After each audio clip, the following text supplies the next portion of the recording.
If there is a theme running through the videos I've done on the Ukraine crisis so far, it's that the combination or the confluence of, so far, technology and Russian errors conspire to make this a far more even fight than people considered it or the media portrayed it leading up to the conflict. And today what I want to cover is the final topic, which illustrates why this conflict, why this war is a lot more closer and seems to be a lot more closer than it appeared to the casual observer. And that, of course, means talking about the use of reservists and irregulars in Ukraine and the very different war both sides are fighting.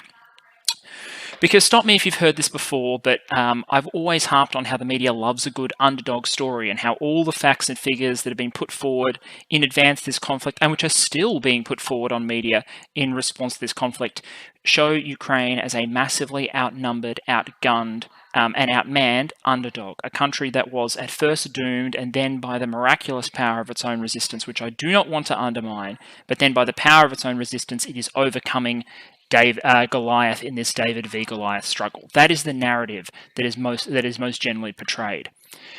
But wars aren't fought only by active duty armies, and active duty armies are what most of those portrayals focus on.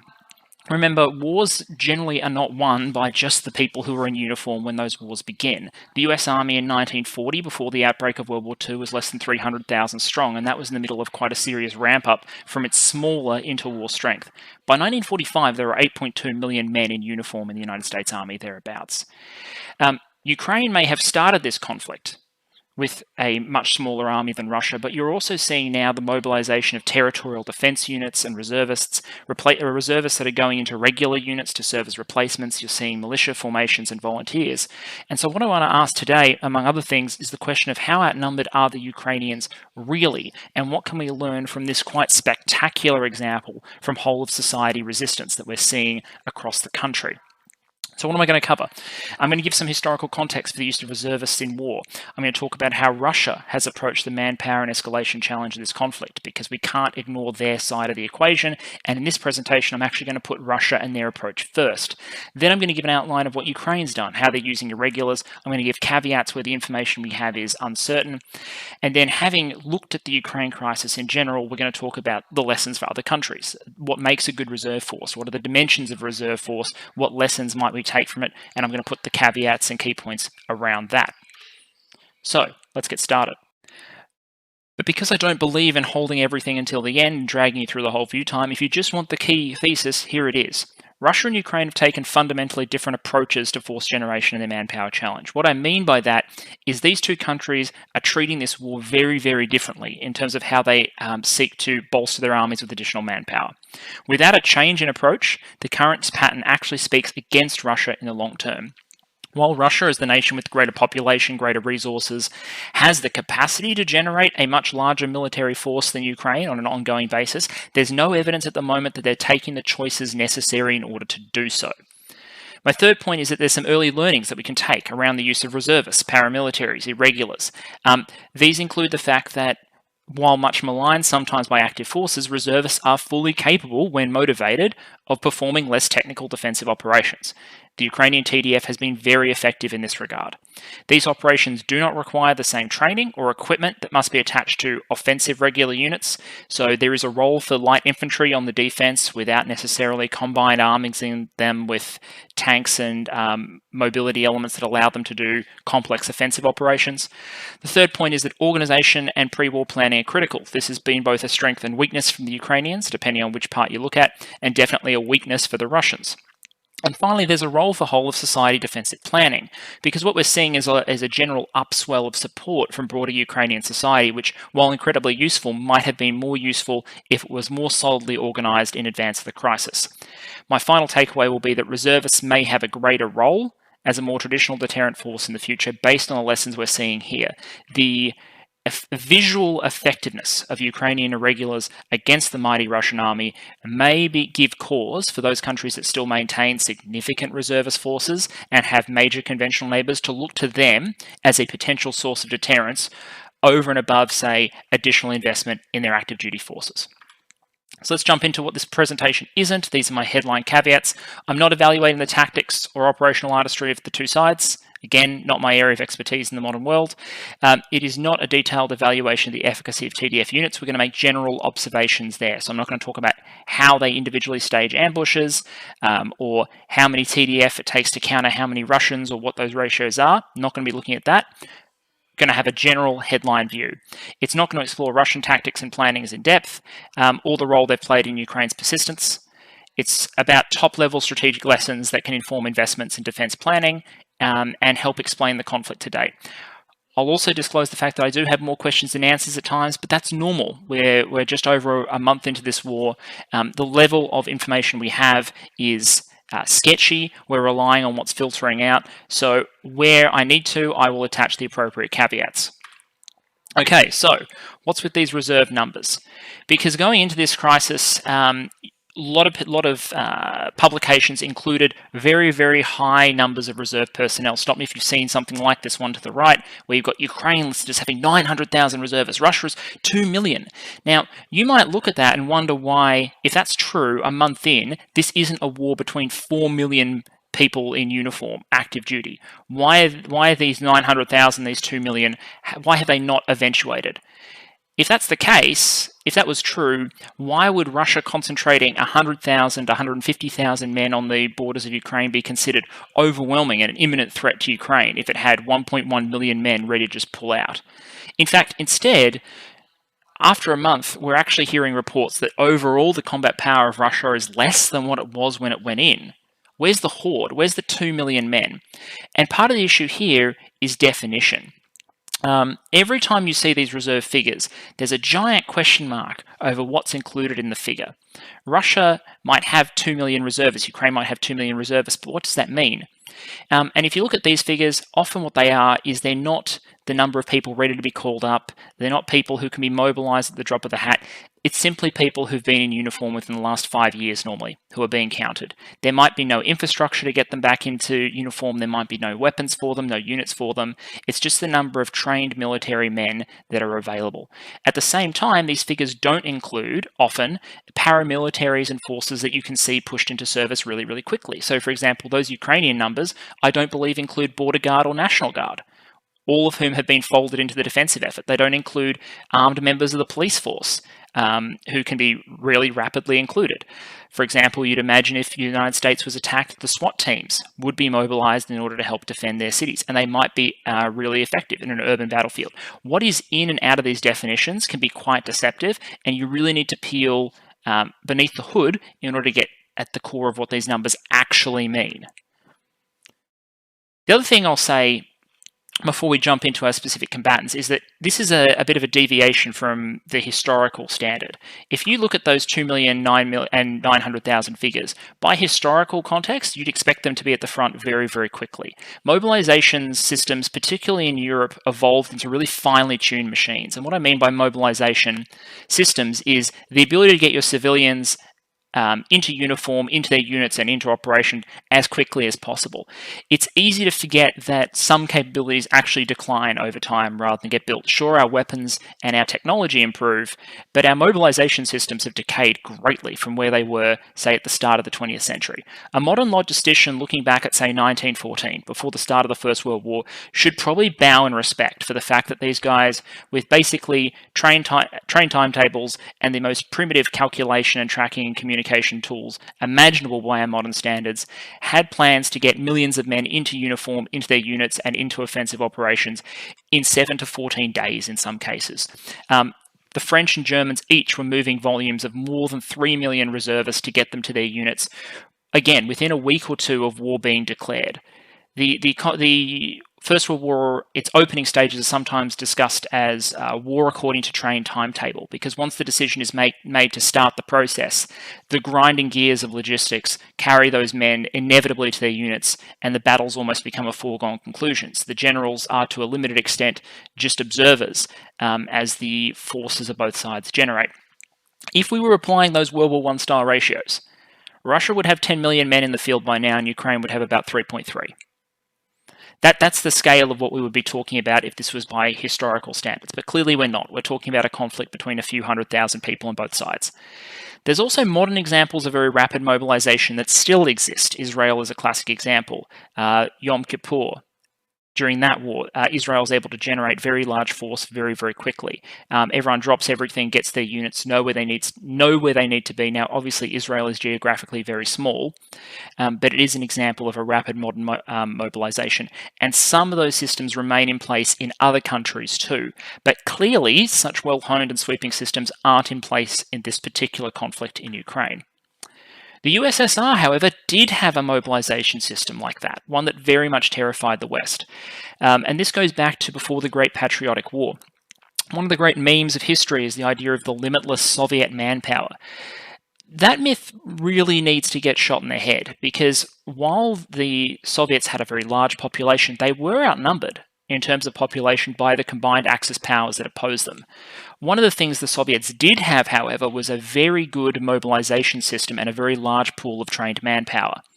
They had the ability to call men back to their units very, very quickly to enlarge the Red Army to wartime size to an extent that was offsetting the horrific losses of 1941. And then beyond just that mobilization reserve, the people who were originally meant to be called up, they had a very large pool of people who had done their compulsory military service, who, when called in to generate new divisions, new units entirely from scratch beyond the initial mobilization, didn't need as much in terms of refresher training in order to be effective. Germany, by contrast, because of the Treaty of Versailles, didn't have conscription during the interwar years, so had a much smaller pool of trained replacements available when it started war. They had missed out, essentially.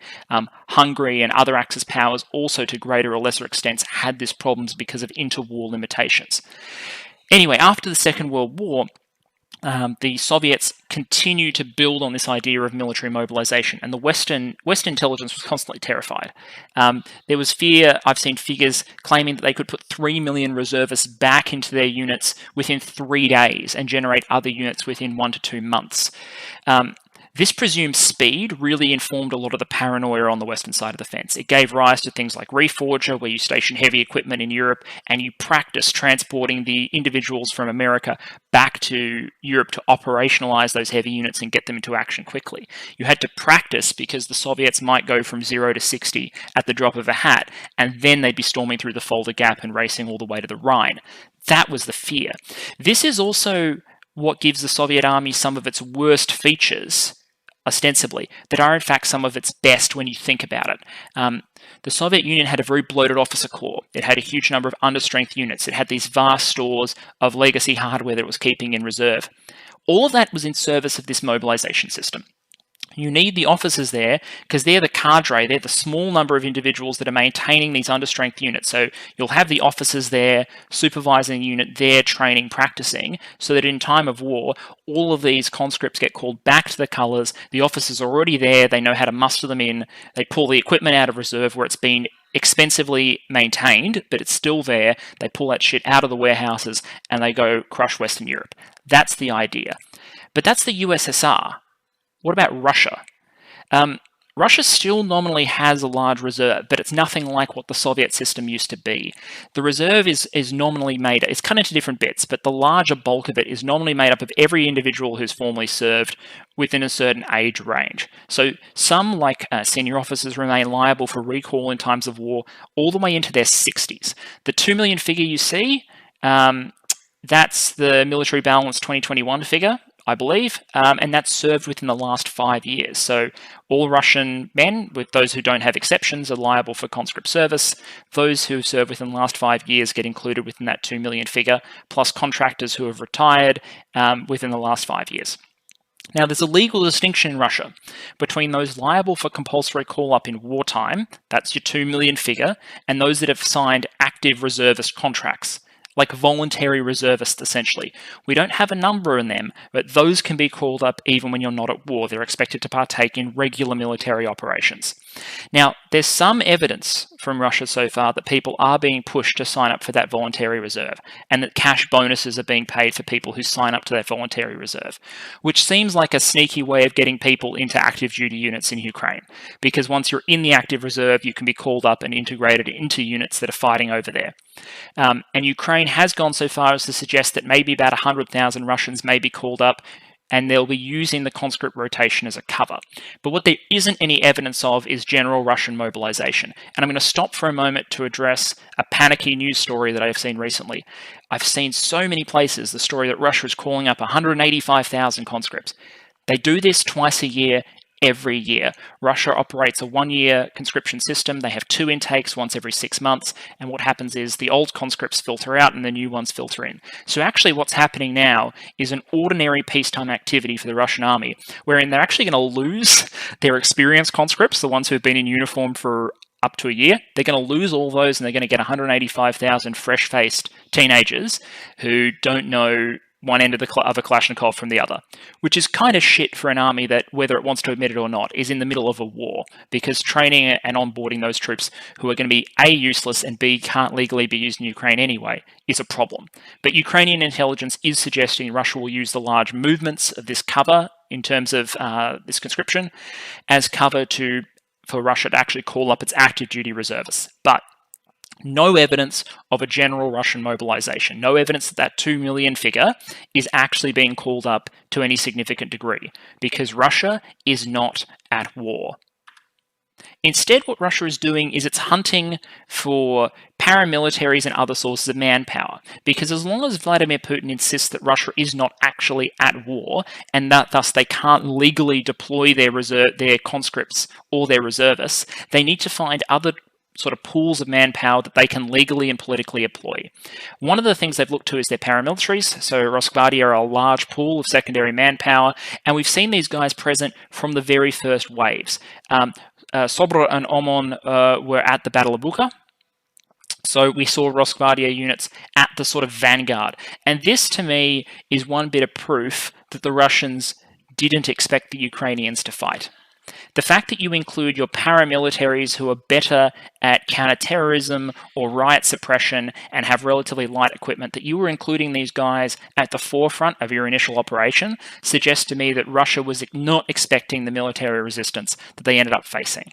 Anyway, Rosgvardia have been a little bit embarrassed by their conduct in the war so far. General Roman Gavrilov has resigned, in inverted commas, as a result of their unit's performance.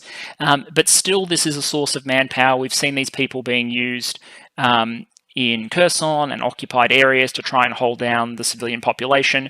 Presumably, they're also being used for rear area security duties as well. There's a limit on how far this pool of manpower goes, though. The first is, even though there are hundreds of thousands of people in Rosgvardia as a whole, not all of them are what you would consider the combat-capable units. They're not all the SOBR or OMON, the units that actually have trained trigger pullers that are capable of being effective in operation. That's a minority of what the National Guard is. The other thing is that there's a cap on how much you can deploy them outside Russia, because at the end of the day, these are the guys you rely on to keep order domestically within the Russian Federation itself. They're the ones that are out hunting domestic opponents and supporting riot suppression, protest monitoring. So there's a question on how much you can actually deploy, how many of these guys you can actually deploy to Ukraine, but there is a significant pool of manpower here. Then there's the Chechens. I felt I had to talk about the Chechens. Sorry, if you've been following the Chechens, they've become a bit of a meme by now. So this is Kadyrov's TikTok warriors from Chechnya. These guys had a bit of a fierce reputation going into it, but which they have succeeded in systemically destroying over the course of the last month. So the Chechens, so this is the paramilitary forces of Kadyrov, who's one of Putin's lieutenants, who's operating in Chechnya, controlled Chechnya and has for quite a long time at this point. They sent a convoy of troops into Ukraine, which was reported destroyed, but Kadyrov, of course, has denied that took place. Assessing the scale of their early losses and their deployment is hard to do. It's heavily rumoured. I will say that these guys release a very large number of videos and photographs, and almost all of them, if you look at them, don't really pass muster. You've got photos of Kadyrov claiming to be in Ukraine, but with a petrol station that doesn't appear in Ukraine behind him. You've got Chechens taking videos of them manly strolling out into the middle of the street and firing off full automatic bursts at buildings or emptying automatic grenade launchers into structures, but you can hear no other gunfire in the area. None. In some cases, the street signs clearly show that they're in Belarus. Like, there is a question over what these guys are doing and where they're doing it. There have been rumors they're being used as blocking detachments to stop other Russian units from retreating, but we can't really assess the extent to which they're involved in actual combat duties. There probably are some, but we can't tell exactly how many. The one thing I will say is that not only do they have a reputation, which makes them useful, there's a question as to how much the people in the Russian Federation actually care about these guys. Like, if you lose Chechens, do you really care about it as compared to losing a bunch of Russian conscripts from the suburbs of Moscow? They're supposed to be Syrians. Russia made a big show of recruiting thousands of Syrians. This was meant to be a sign of international friendship. It was sort of a kind of answer to the Ukrainian Foreign Legion. And Western media, oh my God, Western media went ape over these guys. They pointed out these good expert city fighters from Syria that were coming in their tens of thousands. So firstly, no confirmed cases of them on the front line yet. Haven't seen a single Syrian on the front line yet. Plenty of videos of people in the Ukrainian Foreign Legion. Haven't seen any evidence either from the Ukrainian side or the Russian side of Syrians yet. If someone's got video or photographic evidence of that, please let me know.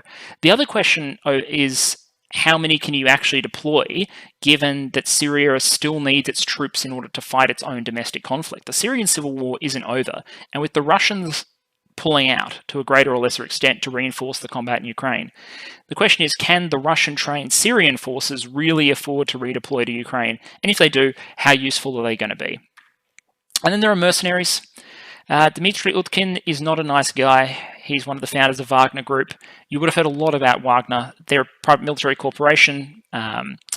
They can really be considered an extension of the Kremlin. They do the Kremlin's dirty work. They're deniable, but not really. So the Russians can send them in and claim they're not sending Russian troops. Now, these guys have maybe 10,000, probably fewer than 10,000 men on payroll, but they have existing obligations all over the world. They're in Africa. They're in Syria. They've been everywhere. There's about 1,000. It was recently rumored they'll be going into Ukraine to help stiffen things.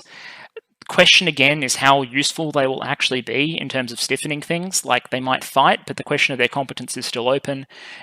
Anyone who wants a good laugh can go read about the Battle of Kasham. That's not relevant to this, other than the fact that it's always funny to bring up the fact that these guys got absolutely schooled by small teams of Western special forces. That's not Western chauvinism. It's just an example of these guys' combat potential not being quite up to even what we would associate with regular Russian units. And then there are local proxies. This is another source of manpower Russia's tapping. This is the biggest non-Russian, in inverted commas, category, but they're mostly Russian-speaking individuals from a predominantly Russian-speaking breakaway regions of Ukraine. So before this conflict, DPR, so Donetsk People's Republic and Luhansk People's Republic, had a total pre-war strength of about 34,000 in uniform, which is quite a lot given the population size of those breakaway areas. Pushilin was the first to declare a general mobilisation, 19th February. So whereas Russia is not scraping the bottom of the barrel in terms of manpower, there's every bit of evidence that Donetsk and Luhansk absolutely are. That they're grabbing people off the street, putting them into uniform, or they're really pressuring individuals to volunteer.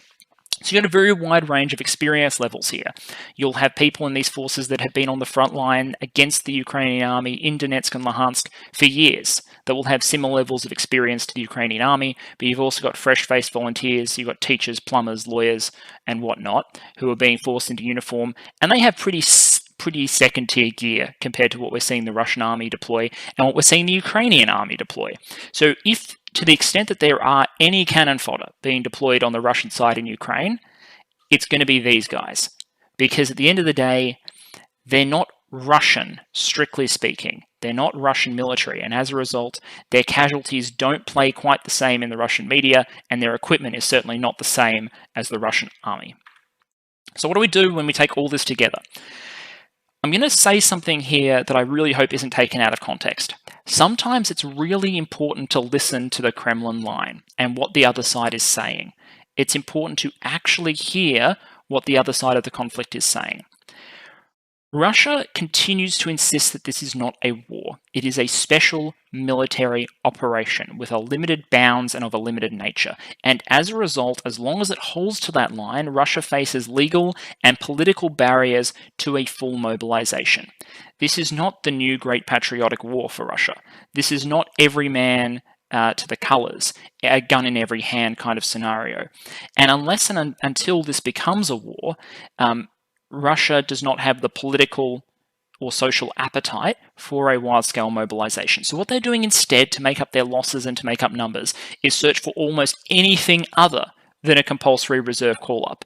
Anyone that isn't a Russian, anyone that isn't going to be a Russian body coming home in a body bag, Syrians, mercenaries, they're deploying their own paramilitary forces to make up numbers. They're doing whatever they can to avoid getting conscripts deployed and killed. And we saw Putin had to have a very strong public reaction when he, in inverted commas, found out that commanders were deploying conscripts in Ukraine against his knowledge. So the war has so far raised questions over the quality of Russia's reserve forces, how deployable they are, and their reserve equipment. And this leads to my final point on the Russian side of this equation. If Russia decides to go to general mobilization, there is a giant question mark over how practical that will be, because Russia nominally has the 10,000 tanks and the tens of thousands of other vehicles in reserve, so that if you call those reservists back up, they have weapons and equipment. Nominally. But what we've seen so far is when active duty Russian units start to pull their kit out and go into conflict, it hasn't been properly maintained. And if that's the quality of the equipment in the active units, I have a giant question mark over how ready the Russian reserve forces are to deploy in steamroller formation and change the tide of this conflict. I don't think the Soviet reserve system is intact, or at least that's what the evidence we're seeing so far suggests. But you want to know the funny thing about wars? They're not really waged by mutual agreement, or at least they don't have to be. Just because Russia is saying this isn't a war doesn't mean Ukraine is agreeing that it isn't a war. In fact, Ukraine thinks it is a war. Ukraine is deciding that it's the new patriotic war. It is a war of national defense. It is a war of national survival. And so, unsurprisingly, we're seeing a far greater national mobilization effort. Mobilisation for them has not been a simple conventional military effort. It's been multi-layered. They've got the reservists, they've got the territorial defence, they've got militias, they've got irregulars, they've got volunteers, they've got supporters, they've got the Foreign Legion. All these various components that are coming together in a whole-of-nation effort to resist the invasion. It's not a World War I style effort. It's not a carefully choreographed, everyone has their pre-assigned unit and there are 2 million Ukrainians in combat by now. It's not that sort of effort. It's a hybrid of an organised reservist call-up with a whole bunch of irregular and volunteer actions as well. And so let's break this down. Firstly, you've got the territorial defence and the regular reserve. And the first thing that has, I think, surprised the Russians and indeed many individuals around the world is how stiff the territorial units have proven. The territorial defence forces of Ukraine have a small, continuously active force, and then during wartime they're massively enlarged by volunteers. And you've seen a large number of these guys, and their main focus is on defending their particular locality. And in the early stages of this conflict, and still now, you've seen entire actions, defensive actions and ambush actions, largely fought by territorial defence, rather than by regular Ukrainian army. And they have proven capable of resisting in places offensives by regular Russian units. The other observation about the TDF and the Regular Reserve so far is that in this battle environment, these have been the poster child for the simple technology being useful. I wanted to do the ATGM video first because it's one of the tools that has enabled these guys to be effective. Because with relatively limited training, you can teach these guys who are basically in some cases militia, who may have some combat experience, how to use an NLAW or a Javelin or an AT4 or equivalent equipment, because you're able to teach these guys to use it relatively quickly, and because that technology is good enough to counter most of the Russian tanks and APCs coming their way, they have been much more effective as light infantry forces than they would be if they had no effective armoured counter. The other thing to observe about these guys is these are the bulk of the rear area threats and the defensive mass. These are the guys who fill out the trenches around Kiev, so the regular army doesn't have to. These are the guys in the towns who prevent the Russians storming those towns and who then go out every night with a couple of blokes and some rocket launchers, find some Russian trucks that are bivouacked for the night and set them on fire. A lot of the videos, a huge number of the videos that you see of Russian convoys that have just been ambushed or trucks that are burning, are videos that are being taken by these guys, by territorial defense, who have gone out, caused some trouble, pinched off a Russian column or a Russian unit, burnt it, take some photos for the gram, and then decide to go back home and do it all again the next night. This is not a mass army that has been suddenly mobilized, but it's certainly stiffened the front and it's created significant challenge for Russian forces. If it was not for the TDF, you'd have to imagine the very, very heavily outnumbered regular Ukrainian army would have had more difficulty, particularly launching its counterattacks. Because what we have some evidence of from the videos and coverage is that you see these National Guard and TDF holding defensive positions, which then frees up the reaction units, the mechanized units, the more capable regular Ukrainian units to go launch counterattacks, to use their better training, to use their better equipment, knowing that the line is being held and the Russians are being kept pinned by Ivan, his mates, and a couple of in-laws. So the TDF have been notably active behind enemy lines. We've got some geolocated visual evidence of those actions. It's the TDF who were often stealing vehicles, salvaging vehicles, damaging stuff behind the line. And I'd also suggest to an extent that the decision by the Russians to bypass cities and towns is both informed by and punished by the effectiveness of these territorial forces. The fact that towns and cities can generally defend themselves more effectively than they could if it was just regulars forces the Russians to not storm them because they can't concentrate necessary forces to storm them. But by bypassing them, they leave these territorial defense, they leave these guys behind the lines to go out and cause trouble along those transportation and supply routes that wrap around those towns every night. So the TDF both punishes and informs that particular Russian decision. I'll also say the TDF, to our benefit, seem very, very fond of generating open source reporting on their actions. While regular Ukrainians seem less keen to take photographs for the gram, territorial defense guys all have their phones out after every ambush photographing everything. So they're a driver of a lot of what we're seeing photographed in Ukraine. Not the Russians, not the Ukrainian irregulars. Disproportionately, it's TDF and irregulars who are doing all the photographing and videoing for us. I do want to stress, however, they're not supermen. The Western media is quite right in saying that the strength of Ukrainian resistance is surprising. The willingness to fight is superb. But it's important not to jump to the conclusion that just because they're defending their homes, that they're some sort of supermen. Motivated reservists are not equivalent to veteran regulars, and we've got visual evidence of them making elementary mistakes. Not this particular video, but it's an interesting point. This is a video of a Ukrainian ambushing a Russian tank, but he's firing his NLAW from within the minimum arming distance, so that rocket, instead of blowing that tank up, will just spatter pointlessly and helplessly over that turret, because it will not have armed by the time it enters. We've seen territorial defense making really elementary mistakes. I've seen ATGM ambushes where they set up their Stugna launchers, but there's a berm of earth or something in front of the launcher, so they put those rockets straight into the ground in front of them. They do fire rockets within minimum arming distance. They launch ambushes that are far too close and in some cases get themselves killed. There's some quite confronting footage out there. So we need to acknowledge that the limitations on training and experience do translate into some elementary mistakes from time to time.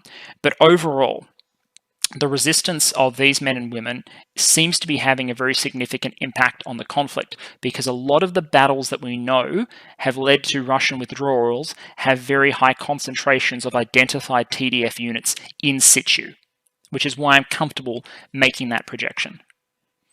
Then beyond the TDF, you've got militias and irregulars. So it's not just the actual formal territorial defense force units that are engaged in the fighting. In fact, the TDF has a limit on how many volunteers it takes and how quickly. There's some reports of Ukrainians even having to pay or trying to pay bribes to get into the territorial defense because they're that eager to take a shot at the Ruskies. But if you can't get into the TDF, then there's a raft of militias available across Ukraine, particularly in the opening days where the army was basically, hey, if you're willing to defend, rock up and we'll give you a gun, wear whatever vaguely military clothing you can, throw an armband on, congratulations, you're in a militia now. It will take years to assess how many of these guys are active and how effective they've been. There's a lot of evidence of them, again, being active behind the lines, guys going out with just, an armband and some weapons to cause trouble and attack Russian trucks or Russian convoys. It does seem to be a complicating factor, particularly in urban areas, because it's a way of massively increasing the defensive manpower of an area. Kiev is a classic example here. Kiev was a city of 4 million, it's now probably a city of 2 million, but when the Russians consider storming it, there's a real problem if you think that there might be 100,000, 50 or 100,000 militiamen, civilians with Molotov cocktails and basic weapons willing to defend it, because in that urban scenario, in that urban fighting environment, those militia might be deadly and effective and cause a real pain even for regulars. However, the existence of these forces, I'm going to be devil's advocate here and say, might be evidence of a potential flaw in Ukrainian organisation. If you have this many citizens who are willing and able to fight in an emergency, and you have a more powerful opponent who might, in the case of conflict, invade you, then there probably should have been, if at all possible, the organisational structure in place to get these guys into organised units, rather than operating as informal militias who are just issued a couple of weapons and told to make it work.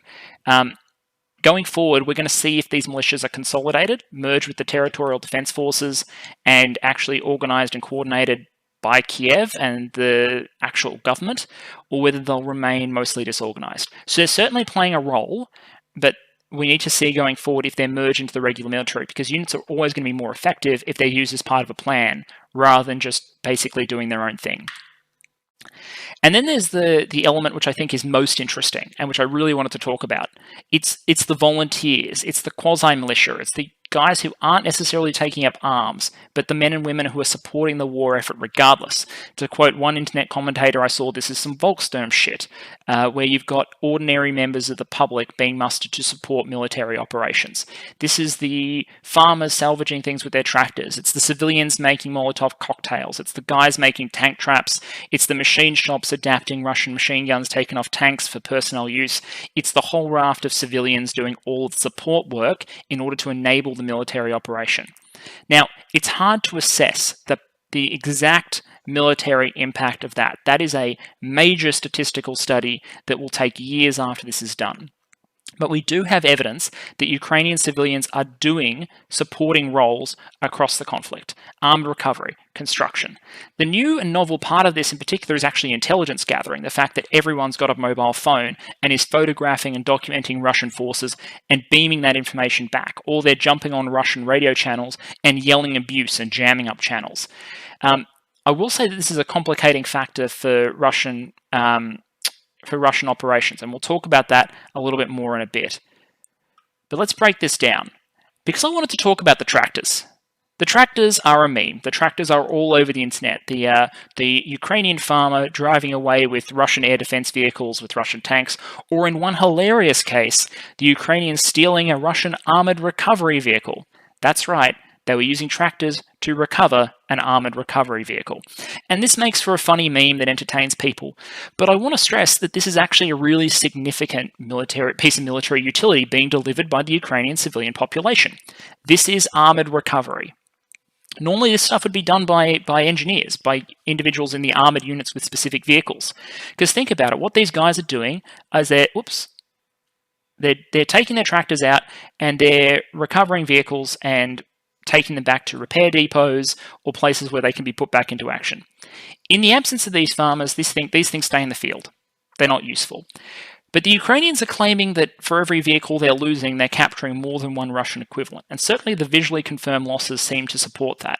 But that means nothing if those vehicles can't be recovered, repaired, recrewed, and put back into action. So as much as these John Deere tractors are a bit of a meme, I didn't take many days of going back through visual evidence to confirm at least 100 cases of Ukrainians salvaging hardware. That's 100 pieces of hardware, whether it be tanks, air defense systems, anti-aircraft cannons, or whatnot. And in some cases, they may have been duplicates or repeats. But certainly there is a raft of visual evidence out there that these civilians are doing a really important job, recovering hardware. They're also filling out these support services. Think about it. These tank traps that are being built, these fortifications that are being built by civilians, if the Russians want to build the equivalent, the Russians are using soldiers. The Ukrainians who are making food and supplying it to the front lines, support services who are preparing food, delivering it to Ukrainians at the front, well, normally the field kitchens are operated by soldiers. These are all support services, sure, but if you're the Russian army, you're doing this using uniformed personnel, and the fact that Ukrainians are using civilians instead means they don't have to be using uniformed personnel to do it. So when you think, what is the actual strength of the Ukrainian military, there's a real question mark over how you start counting these civilians, because they're doing military jobs, even though they're not in military uniform. So the effective strength of the Ukrainian force, the number of Ukrainians who can be spent on trigger pulling, combat duties instead, increases dramatically because the civilians are taking over these support duties. And then there's intelligence gathering and information warfare. I flagged this already. This is the most social media war we have ever seen. The sheer scale of social media coverage is insane. And every civilian in Ukraine that has a mobile phone is an intelligence gathering point. Because the networks are not down, because the internet is not down, the Russians cannot move anywhere without Ukrainian civilians sticking out a camera, taking a photo, and that information being beamed. There is 1 million eyes in every direction. No, there's 35 million eyes in every direction. And the circumstantial evidence is that this is being translated into operations. That when Russian units are identified and reported, that this can sometimes translate into actionable intelligence for the Ukrainian military. That evidence is circumstantial, but there's significant amounts of it. The other part of this is that Ukrainian info-war superiority owes a lot to this. A lot of the images that we're seeing that are crafting global opinion, politically, particularly in the West, are coming from regular Ukrainians or from Ukrainian reservists who are generating these images which give us the impression that Ukraine is fighting back, that Ukraine is winning, that Ukraine can triumph, therefore we should send more support. Ukrainian info-war superiority owes a lot to the regular Ukrainians themselves. So taken together, this is a complex picture of a whole of society resistance. It's not just a military resisting. It's not just reservists resisting. It's a whole social effort to resist a conventional military campaign. Everything from raising money to buy optics, like I've got the photo up the top, to taking up arms and providing security duties, guarding checkpoints and garrisons, so that the actual soldiers don't have to do that, so that they can go and launch combat operations instead. Here is where I wanted to have an important side note, though. We need to acknowledge there's some really complex legal realities in all this. When you've got civilians transporting anti-tank missiles in their personal vehicles, when you've got ununiformed individuals operating quad-rotor drones to go recon enemy forces so that the uniformed guys can then put mortar rounds on it, when you've got militiamen who aren't in uniform, when you've got individuals taking photos with their cameras and beaming that intelligence, there's a real hazy area in law as to what these people are actually doing and what status they have. And one thing we have to, I think, worry about is how the Russians regard civilians who are supporting the war effort in this way, how the law treats those individuals. For example, is a teenager throwing a phone up over the window to take a photo of Russian tanks and posting that on TikTok? Is she a spy? And is she going to be tried as such? Russia's struggled a lot with the basics, but I have to say that in the circumstances that you're dealing with, where a country really wants to resist and the whole population is largely resisting, that Western militaries would struggle with this. Because the question would be, is every civilian vehicle a potential target? What do you do with all these civilians who are engaged in paramilitary activities? Do you bomb them all? Do you kill them all? Do you engage them all as legitimate targets? This is a real complicating factor for the Russian forces. Now, I will say Ukraine hasn't gotten it all right. You probably shouldn't be at the point, if you've done your planning correctly, where you're just issuing guns to civilians in a chaotic fashion, like they did in the early days in Kiev, where it was like, come forward, have gun. Free assault rifles for everyone is not a legitimate national defense strategy if you can instead organize them. And it will take time to assess whether generation of new forces could have been better planned provisioned. Could we instead have turned these volunteers into a more organized force more quickly? Official military mobilization, by contrast, hasn't been that grand. The Ukrainian force has maybe doubled in size, maybe a little bit more if you're talking about the actual properly uniformed military coupled with the volunteers that are swelled into the TDF. But the overall Ukrainian resistance, the number of individuals who are directly or indirectly engaged in supporting the war effort, is fundamentally different, and I would guess far larger based on what we've seen so far. But we do have to understand this is still early days, and planning, the Ukrainian planning may have been constrained by what they thought was going to be a hostile air environment. If you thought the Russians were going to gain control of the air on day one, then you can't really plan for grand mobilization. You can't have trucks and trains zipping across the country getting people to their units if the Russians are just going to be putting bombs and missiles and strafing roads with helicopters. The casualties would be horrific and you wouldn't get much out of it. But in contested airspace, like Ukraine is now, mobilization is possible, and the movement of units is possible because Russian airstrikes aren't omnipresent. Next point is that willingness to fight surprised the observers. I'm not sure if it surprised the Ukrainians themselves, but it certainly surprised the Russians, and to an extent it surprised the West as well. This sort of social mobilization, where you have individuals volunteering in very large numbers, either to fight or to do the supporting activities that enable others to fight, is only possible when a society is genuinely supportive of the effort of national defense. I do stress again, you can't fall into the trap of thinking this makes them all supermen. Just because they're defending their homes and they're very motivated doesn't mean that they have the same capabilities as, say, special forces operators. The babushkas are not out there winning artillery duels, but they may be playing an important role in supporting the war effort regardless. So what can we take? Russia and Ukraine are fighting very different wars. Russia is fighting a special military operation. It's using its active duty military, its paramilitaries, mercenaries, whatever it can find, but it's not tapping the wider mobilization pool, certainly not yet. Ukraine, by contrast, is tapping everything it can find. Foreign weapons to equip civilians, to equip foreigners, to mobilize every person who can serve the war effort in some way, to cook, to build barriers, to its farmers to salvage tanks, its factory workers and engineers to repair vehicles, to turn their workshops into arms workshops, into repair points. It's mobilizing its civilian population in a far more effective and different way. For Ukraine, this is a war. This is a patriotic war. This is a war of national defense. And as a result, if this goes on, if this approach goes on, the numerical advantage, when you think about it, will actually significantly shift to Ukraine over time. Because while Russia is a larger country, a more heavily armed country, if it's not willing to tap its manpower base and its industrial base, then it's going to be out-mobilized by a smaller but more motivated opponent.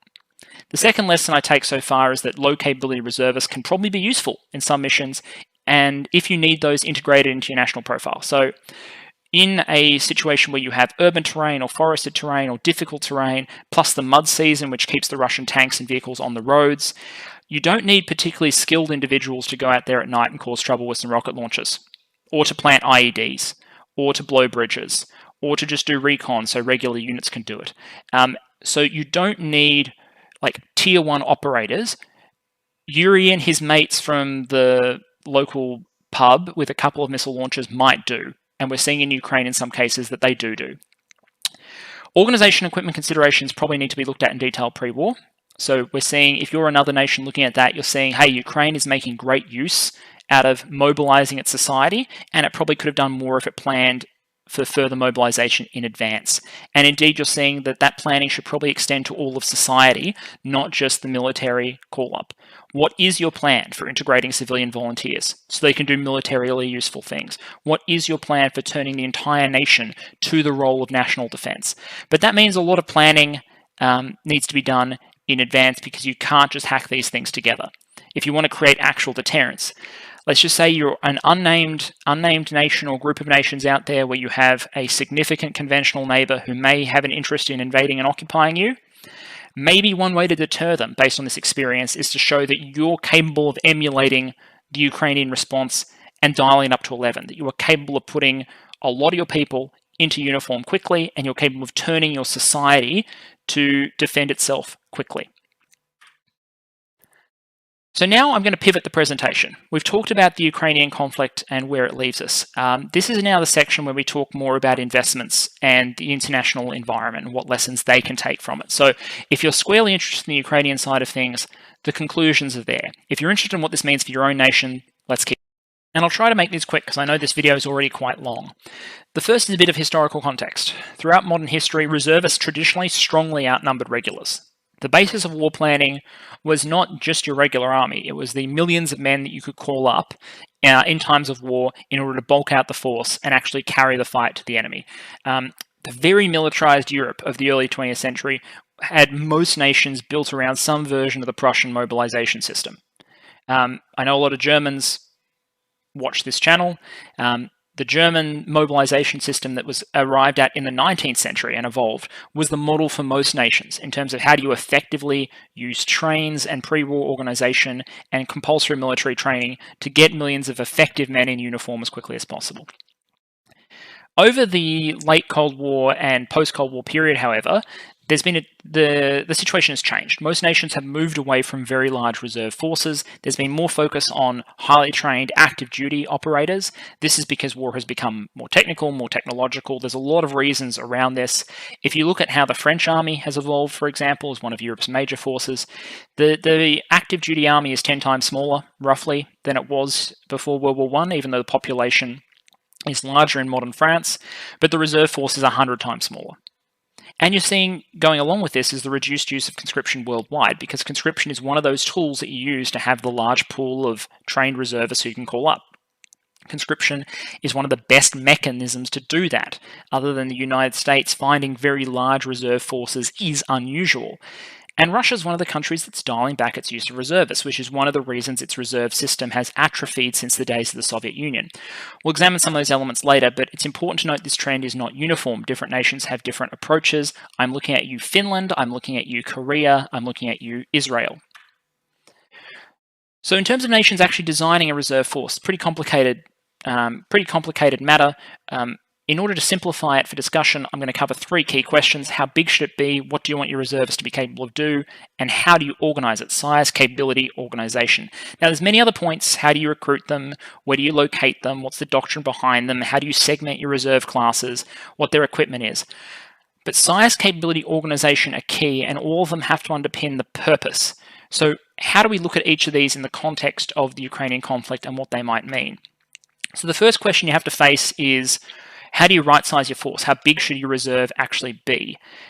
Western expeditionary militaries, which is the way I'm describing, say, the UK and the French, for example, tend to have smaller reserves than they do active forces. And the idea is there are specialist skills, and the army just draws on those specialist skills in the reserve, or maybe mobilizes a few of their own units in times of war, but the reserve itself is relatively small. The United States is actually closer to parity if you include the National Guard. But the United States is, in that respect, an anomaly. If you're a nation that's particularly under threat, then it might be worth spending the money in order to have a much larger reserve force. Again, I'm looking at you, Finland, Korea, etc. There's limits to how large you can make a volunteer reserve practically. America gets away with a lot for a reason. Its immense financial resources are one of them, and the generally high level of respect for the military and militarization of American society is another. But generally, the very, very large reserve forces require you to have an aggressive recruitment mechanism, like conscription. Now, the more personnel you add to a force, this is obvious, but the more personnel, more cost, direct or opportunity. You're paying a direct cost in terms of paying them for their service and equipping them. You're paying an indirect cost in terms of every day that you call them up is a day they're not working their civilian jobs. It's also the fact that you have to divert active duty forces to be the cadre for these guys, to train them, to manage them, and to keep the units that they would occupy in order during peacetime. So a larger force is more expensive. That seems obvious. But capability is also a question. Not all reservist forces are created equal. There's a spectrum, all the way from you want guys who are basically one-to-one replacements for your regular personnel, to Yuri and his mate guarding a checkpoint with an AK down there. If one end of the spectrum is Air National Guard, professional pilots, maintainers, support staff that are capable of doing combat air operations in incredibly complex aircraft that are basically can do one-to-one replacement with equivalent to most nations' air forces, all the way down to the guys who have basically got the skill necessary, who might not even know how to march in time, but guys who can stand in a trench, and if something pops up in front of them, they know how to operate a rifle and shoot at it, they know how to operate a rocket launcher and shoot at it. That's your spectrum. The more capability you want, the more expensive it is. You need to invest in training, equipment, upkeep. The more complex the mission, probably the more often you need to recall these guys for refresher training. You can't just leave a pilot out of the cockpit for 6 years and expect him to be able to fly missions when you call him back. You need to give him regular flying hours. But again, Yuri in his trench probably doesn't need as much refresher. He needs to remember how to clean his rifle, follow orders, and shoot straight. That's about it. And this is where the Ukrainian conflict might seem to offer some lessons. Even though war itself has gotten more technical and more complex, if you're on the defense, there might be a role for light infantry units that don't need to know how to do everything, but are instead capable of providing the anvil around which the active units can do their best work. Maybe not everyone needs to be a high-speed, low-drag operator. Maybe Yuri is doing really important work here. Then there's a question of organization. How do you want to generate this force, and what does it generate into? Because remember when I said that pool of 2 million Russian reservists is just people who've done their service in 5 years. If you don't have a plan on how to mobilize them, if you don't have a system, then those people are basically just on paper. Whereas the other end of the spectrum, if you're someone like Israel or the historical France and Germany of the First World War, everyone has a place to be, and as soon as the government calls mobilisation, there is a system, there is a timetable, there is a plan on how to get everyone into units, generate those units, operationalise those units, deploy them, and send them into combat. The greater you organise this, there is an expense involved, an administrative expense involved. There's a greater degree of practice required. And this is one area where modern forces often actually lag their historical counterparts, the extent to which they're ready to mobilize at the drop of the hat. Again, this is very uneven globally. This is a vast generalization. But it might be worth for many nations investing more in the organization side of things, making sure that you have a plan for getting guys into uniform and operationalized quickly, rather than just having a large or small reserve. Having 1 million reservists, but a plan to get them operational in 2 weeks, might be worth more than 1.5 million reservists who are just a general pool of manpower that you're going to have to make it up as you go along once someone actually invades, for example. Then finally, equipment is the question. So this is not really its own point because it derives from the capability question. The gear you give to your reservists is probably dependent on the job you want them to be doing. And also, it's an organizational question too. How do you pre-position your equipment? How do you maintain it so that it gets into the hands of reservists as quickly as possible and they know how to use it when conflict breaks out?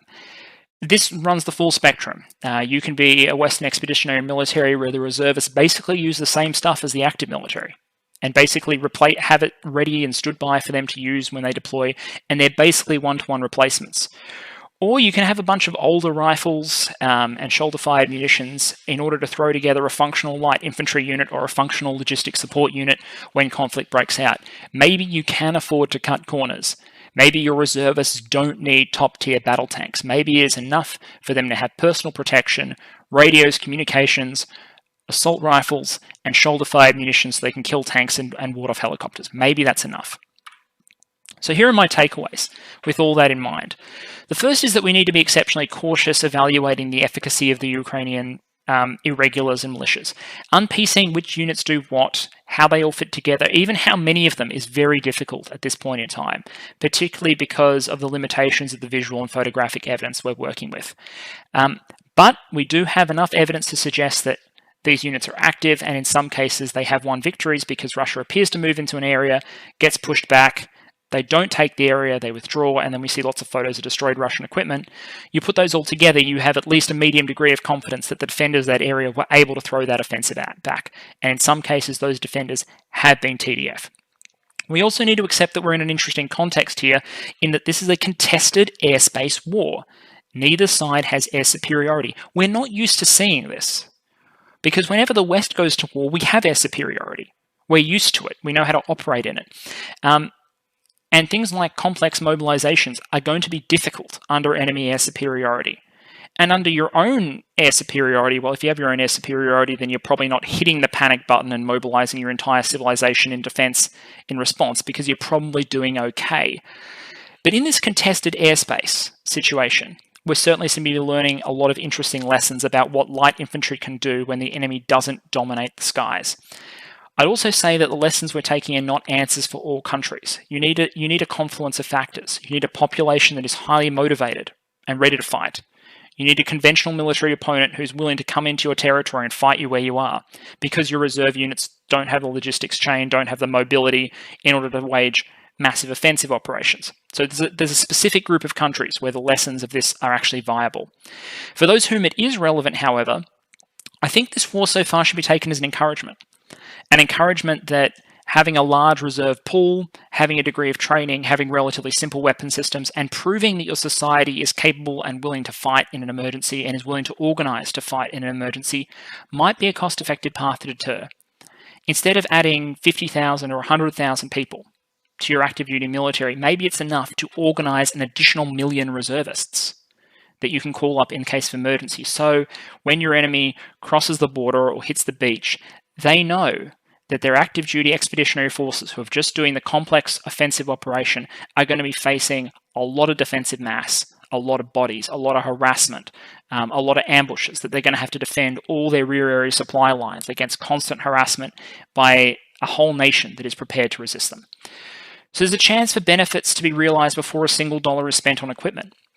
Planning, organizing, registering, training, making sure people know what to do in the case of invasion. The Baltic states have done this before, where they send out pamphlets to tell people what to do in case of invasion, essentially. There's room for that sort of whole society defense stuff to be done in advance of a conflict in order to ward a conflict ever happening. The other thing I'll say is this may have an impact on the conscription debate in the remaining compulsory service states. If large reserve pools and if militias and volunteers are proving effective in the Ukrainian context, this may motivate some countries that are considering tooling down their conscription systems, maybe maintaining them a little bit longer just so they have this pool of reserves to be used in case of defensive operations. And the final takeaway, which I'll put here, which is not really tied directly to the reserves question, but rather what we're seeing in the conflict as a whole, is that modern industrial states are extremely resilient. We seem to constantly be surprised by this, but a nation with big cities that are capable of defending themselves and are very difficult to take by virtue of their population and their urban terrain, states with industrial capabilities so that they can make tank traps, so that they can make weapons, so that they can mobilize in case of emergency, nations with the infrastructure necessary to get support from the outside, and nations with motivated populations are extremely difficult to take. Russia, in some respects, shouldn't have been surprised, because history is replete with examples of industrial nations being able to resist fiercely as long as the population retains the will to do so. So those are my key takeaways. Russia and Ukraine are fighting a very different war. Russia is fighting a special military operation, Ukraine is fighting a war. And as a result, the Ukraine is outnumbered meme probably needs to die. We can't judge exactly how many Ukrainians are actively involved in the defense of the country, but it's many. And I would hazard a guess that they will outnumber the Russians if you're willing to consider the civilians who are doing support jobs as part of that number. And more importantly, as the Ukrainians get their act together and continue to get their act together, as long as the money and weapons flow from overseas, there's no reason to suggest that this won't become more one-sided over time. That the Ukrainians won't eventually outnumber the Russians if the Russians are not willing to use their resources, mobilize, raise new units, and escalate quite dramatically the number of troops that they're deploying. Otherwise, the Ukrainians are just going to have the numbers. As long as Ukrainian morale holds and as long as foreign support continues, so Ukraine can't run out of money and weapons as long as that support remains, I see no reason to suggest that Ukraine won't either already obtain or obtain in the future significant numerical superiority over the Russian invaders. I think there's a lesson here. There's a lesson here for countries in terms of respecting what regular citizenry and reservists can do in case of war. I think there's a lesson in terms of the need to organize them, and there's a lesson in terms of what technology, micro-drones, shoulder-fired weapons, mean in terms of the ability to make relatively simple units, light infantry, capable of having some utility on the battlefield defending against a powerful mechanized foe. Anyway, I hope you've enjoyed this video. I hope you've taken something useful out of it. This is the end of the first series of videos I'm doing on the Russia-Ukraine conflict. I have put up a poll on what I do next in terms of covering these topics, but I am overwhelmed by the response that this series has seen. This was the least voted for topic. I know it's not technical, it's more focused on the people and the nations themselves, but I hope it's provided an interesting understanding of why I and certain other observers lean towards the prospects of a renewed Russian offensive that actually collapses Ukraine being a diminishing prospect by the day. When people tell you, and I might cover this in a myth-busting video, when people tell you Russia could, if it took its hand from behind its back, crush Ukraine like a bug, I'll throw the caveat on there. As long as Russia regards this as a special military operation and not a conflict, no. No, it can't. Cheers.